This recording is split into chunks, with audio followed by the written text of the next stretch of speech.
여러분 안녕하십니까? NBS 투데이입니다. 외환 시장에서 초엔저 현상이 지속되면서 농식품 수출 시장에 먹구름이 들이우고 있습니다.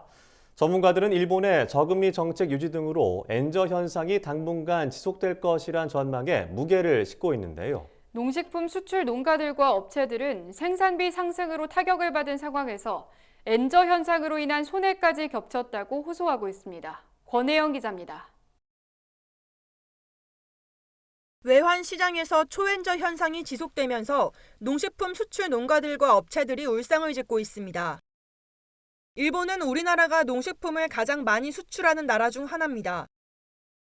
농림축산식품부에 따르면 지난해 일본 농식품 수출액은 15억 3,720만 달러로 전체 농식품 수출액 88억 2,370만 달러의 17.4%를 차지했습니다. 문제는 엔화 가치가 떨어질수록 환차손 규모가 커져 초엔저 상황에선 일본 수출 농가의 채산성 악화가 불가피하다는 겁니다. 수출 농가들은 지난해부터 전기요금 등 이딴 생산비 상승으로 난항을 겪고 있는데 이제 환율마저 악재가 되고 있습니다. 6월 29일 기준으로 서울 외환시장의 원엔 환율 종가는 903.35원. 원엔 환율은 지난해 19일 장중 한때 897.49원까지 내려가기도 했습니다. 환율이 800원대에 진입한 것은 2015년 6월 이후 8년 만입니다. 엔저 현상은 당분간 지속될 것으로 전망됩니다. 일본 정부가 물가 하락에 따른 경기 침체를 벗어나기 위해 저금리 유지 등 통화 완화 정책을 유지할 가능성이 높기 때문입니다. 이는 다른 나라와 일본 간 금리 차로 이어지면서 엔화 가치를 더 가파르게 떨어뜨릴 수 있습니다.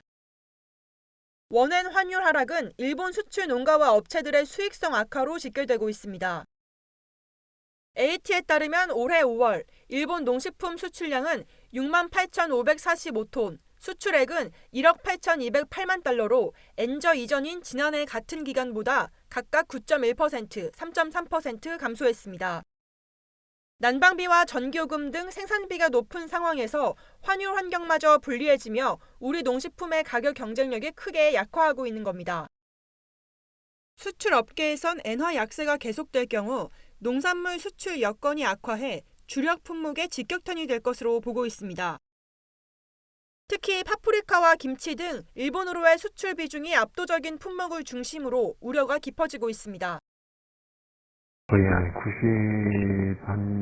93% 정도 이제 지금 수출을 하고 있고, 일본에서도 한국산 수입량이 가장 많습니다. 엔저가 지금 심하게 이제 가속화되니까 작년에 100톤 했을 때하고 올해 100톤 했을 때하고는 금액적으로 이제 당연히 차이가 나잖아요.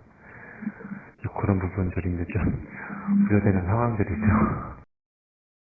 수출 농가와 업체들은 원엔 환율의 장기적인 하락세에 대비해 정부가 수출 물류비 지원 등 피해 보전 방안을 강구할 필요가 있다고 강조했습니다. MBS 권혜영입니다.